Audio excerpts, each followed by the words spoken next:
तीसरी बार में अर्थात वसुदेव और अपनी देवकी हमी कृष्ण के रूप में आसे हमी तुम्हारे ऊपर एत प्रसन्न आसे कि 3 बार अर्थात हमी अपना छिले बने आसे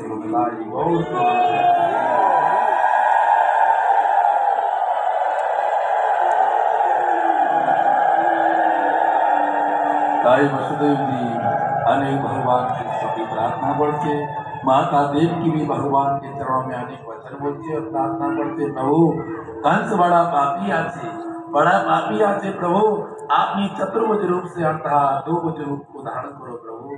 देखते देखते भगवान अर्थात बाल स्वरूप धारण करते। गोपाल गोपाल की उलट गोपाल की ताई वसुदेव जी अर्थात टोकरी में रखे लाला को लिए भगवान जे भावे बोले गे लोग वही भावे वसुदेव जी पढ़ते।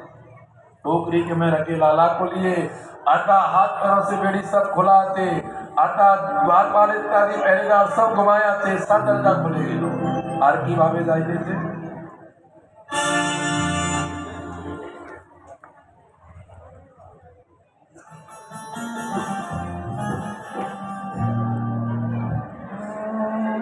वो खुल गए सारे ताले क्या बात हो गई।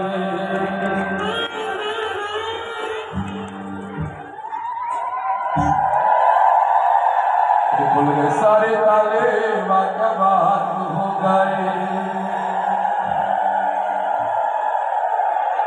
जब से जन्मे का नशा करामात हो गई। जब से जन्मे का नशा करामात हो गई।